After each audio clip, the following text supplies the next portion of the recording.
আসসালামু আলাইকুম বন্ধুরা, আমি আজকে সন্ধ্যের পরে স্প্রে করা শুরু করেছি। কারণ গরমে রোদ্রের কারণে স্প্রেটা কাজ করে না। এই জন্য মনে করেন যে আজকে আমি রাত করে স্প্রে করছি যাতে কাজ করে। কারণ দিনের বেলায় পোকা হচ্ছে পাতার নিচে অবস্থান করে এবং রাত্রে কিন্তু অ্যাটাক দেয়। এই জন্য কিন্তু রাত্রে স্প্রে দেওয়া ভালো।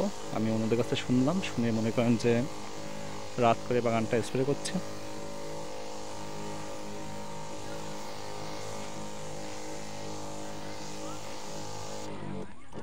তো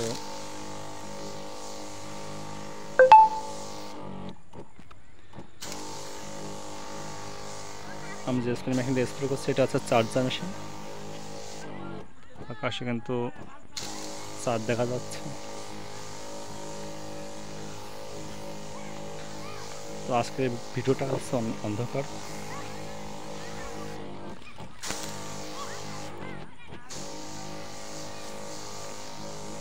তা গোলাপ বাগানে গোলাপ এক সাইড কাটা হয়ে গেছে, যেন ফুল তেমন একটা দেখা যাচ্ছে না, সব কলি ফুল দেখা যাচ্ছে।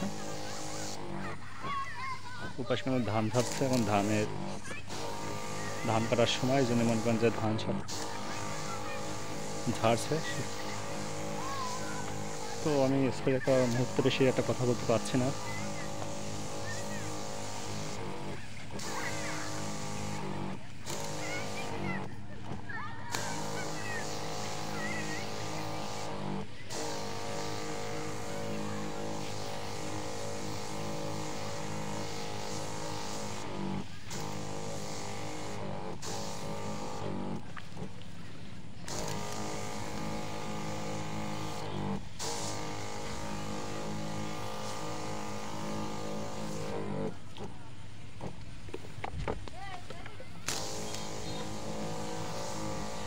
গাছ বেঁধেছে, তারপরও গাছ যেন গায়ের সঙ্গে এঁটে যাচ্ছে এমন অবস্থা।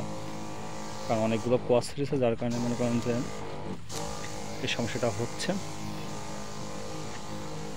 তো বন্ধুরা, আজকের আগামীকাল একটা ভিডিও দিব ইনশাআল্লাহ।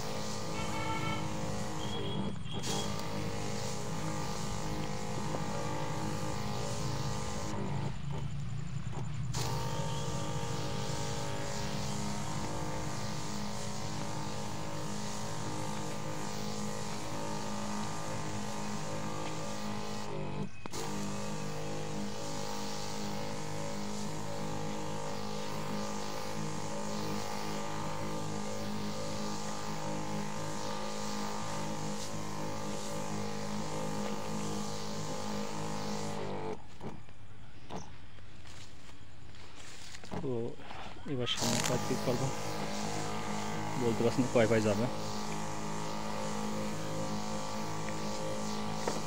তো ডাবলে যাচ্ছে, তো ওই জন্য মনে করেন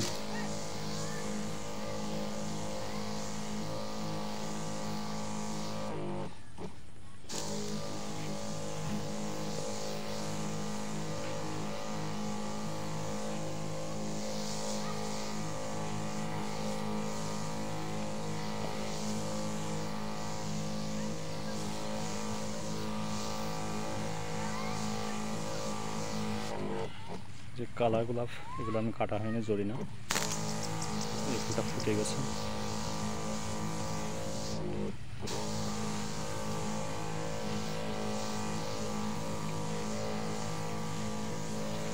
চাইছিলাম একটা কালার গোলাপ লাগাবো, কিন্তু চারা ভালো পাইনি, জন্য লাগানো হয়নি।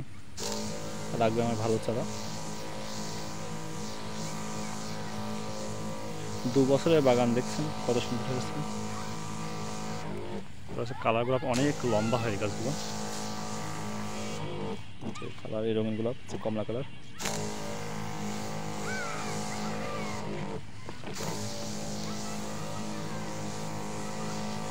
কিছু কিছু গাছ খুব সুন্দর হয়েছে, যেমন এই গাছটা অনেক কস।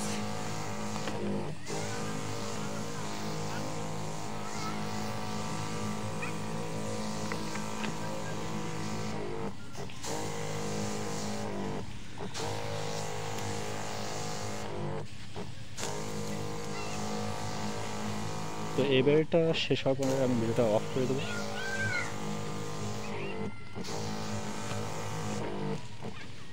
তো কৃষকদের দিন নাই রাত নাই, পরিশ্রম করতে হয় খুব। তো আমি তো বেশি একটা সময় পাই না, তারপর যতক্ষণ সময় পাই আমি হচ্ছে বাগানে কাজ করি।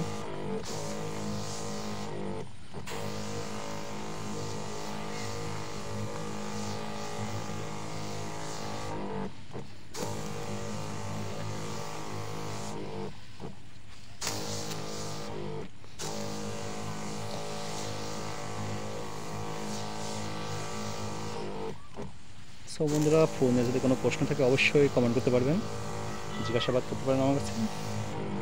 তো আমি কিন্তু বিভিন্ন জায়গায় ফুল সেল করে থাকি, যদি আপনারা ফুল নিতে চান অবশ্যই কমেন্ট করে বলতে পারবেন।